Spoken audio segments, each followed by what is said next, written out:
નમસ્કાર, આપ જોઈ રહ્યા છો વીટીવી ન્યૂઝ ગુજરાતી. હું છું અંકુર રાવલ. સમાચારની શરૂઆત કરીએ. પાટણના જીલિયા ગામે મસ્તાની ગેંગ સામે કાર્યવાહી યથાવત છે અને મસ્તાની ગેંગના આરોપી ભાવેશ જીલિયાના ફાર્મ પર ડિમોલિશનની કાર્યવાહી યથાવત. સતત બીજા દિવસે પણ ડિમોલિશનની કામગીરી ચાલી રહી છે. કાળી કમાણીથી ઉભા કરેલા ફાર્મ હાઉસને જમીનદોસ્ત કરવાની કામગીરી જોરશોરથી ચાલી રહી છે. ગોચરની જમીન પર કુખ્યાત ભાવેશ રબારીએ આ ફાર્મ ઊભું કરી દીધું હતું. વ્યાજખોર ભાવેશ રબારી સામે 10 થી પણ 20 થી પણ વધુ ગુના નોંધાયેલા છે અને હવે તંત્ર દ્વારા આ મહત્વપૂર્ણ કાર્યવાહી કરવામાં આવી છે. ગૌચરની જમીન ઉપર ગેરકાયદેસર રીતે જે ફાર્મ હાઉસ જેણે બનાવી દીધું હતું એ ફાર્મ હાઉસ અત્યારે તોડવાની કામગીરી ગઈકાલથી ચાલુ છે અને આજે પણ આ કામગીરી ચાલી રહી છે. તો કેટલો એનો ત્રાસ, કેટલું એનું તેના ત્રાસને કારણે કેટલાય લોકો હેરાન પરેશાન થઈ ગયા હતા અને આજે ગઈકાલથી એની સામે જે કાર્યવાહીનો ધમધમાટ થઈ રહ્યો છે. ગૌચરની જમીન પર કુખ્યાત ભાવેશ રબારીએ આ ફાર્મ બનાવી દીધું હતું. હવે પાટણ જિલ્લાના ચાણસ્મા તાલુકાનું જીલિયા ગામ અને અમે આપને ટીવી સ્ક્રીન ઉપર બે દ્રશ્યો બતાવી રહ્યા છીએ. આ જીલિયા ગામે પોલીસ વાન પર એક હુમલો થયો હતો, એ પણ અમે તમને વિડીયો બતાવી રહ્યા છીએ અને એ હુમલા બાદ તંત્રએ કડક હાથે કાર્યવાહી કરી છે અને મસ્તાની ગેંગનો આ મુખ્ય સૂત્રધાર છે ભાવેશ રબારી અને જેની સામે હવે તપાસનો ધમધમાટ અને કાર્યવાહીનો ધમધમાટ તેજ કરવામાં આવ્યો છે.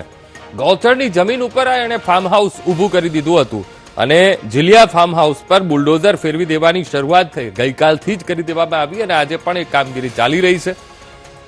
સાથે જ આ ડિમોલેશનની કામગીરી ચુસ્ત પોલીસ બંદોબસ્ત વચ્ચે એ ચાલી રહી છે અને ફાર્મ હાઉસને જોડાતી એ દિવાલો પણ તોડી પાડવામાં આવી. અંદરના જે સ્ટ્રક્ચર હતા એ પણ તોડી પાડવામાં આવી છે. તો એક બાદ એક હવે એના કાળી કરતૂતો ઉપરથી પણ પડદા ઉંચકાઈ રહ્યા છે.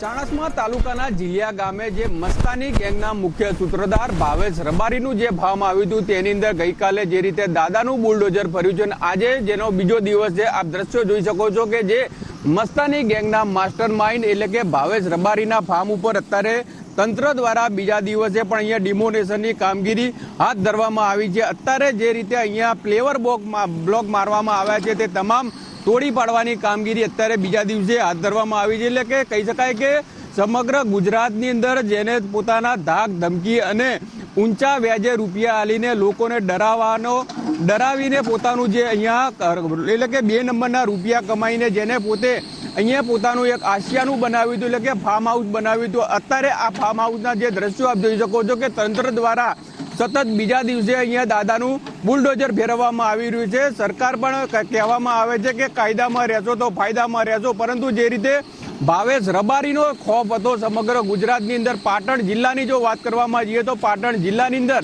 તેની ઉપર અત્યાર સુધી 10 થી વધારે ગુના નોંધાઈ ચૂક્યા છે અને સમગ્ર ગુજરાતની અંદર 20 થી વધુ ગુનાઓ તેની ઉપર નોંધાયા છે. પરંતુ આ જે ભાવેશ રબારીનો એટલો ખોફ હતો કે તેના સામે એટલે કોઈ પણ જાતની ફરિયાદ નોંધાવવા પણ કોઈ તૈયાર નહોતું, કારણ કે આ ભાવેશ રબારી ધાક ધમકી ખંડણી અને લોકોને ડરાવીને તેઓની પાસેથી વ્યાજ વસૂલ કરતો હતો, રૂપિયાની પઠાની હુગરાની કરીને તેઓને ધાક ધમકી આપતો હતો. એટલે કહી શકાય કે જે રીતે સમગ્ર ગુજરાતની અંદર તેને નેટવર્ક બિછાયું હતું અને અમદાવાદમાં બેઠા બેઠા તે સમગ્ર તે પોતાની જે ગેંગ છે તેને ટેક ઓવર એટલે કે હેન્ડલ કરતો હતો. સૌથી મહત્વની બાબત છે કે જે રીતે 15 તારીખે પાટણની અંદર જે ઘટના ઘટી અને ત્યારબાદ અહેવાલ પ્રસારિત થયા અને ત્યારબાદ તંત્ર હજુ સુધી તો તે ક્યાંક ને ક્યાંક તેને સાવરી રહ્યું હતું, પરંતુ જે રીતે વીટીવી ન્યૂઝની અંદર છેલ્લા 5 દિવસથી ભાવેશ રબારી વિરુદ્ધના જે રીતે અહેવાલો પ્રસારિત કરવામાં આવતા હતા અને તેને લઈને તંત્ર ક્યાંક ને ક્યાંક ધીરે ધીરે પણ સફાળું જાગ્યું છે અને અત્યારે સતત બીજા દિવસે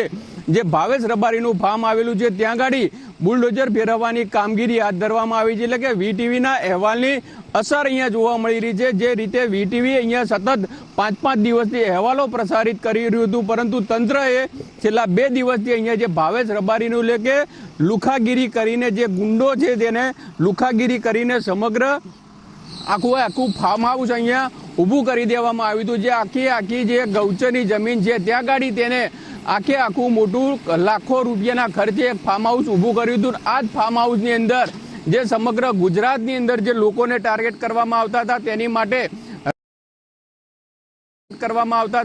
માટે રાત્રે અહીંયા મિટિંગો કરવામાં આવતી નથી. ત્યારબાદ જે પણ જે આવા લોકો હોય છે તેઓને અહીંથી તેનો માસ્ટર પ્લાન ઘડીને તેઓને ટાર્ગેટ કરવામાં આવતા હતા.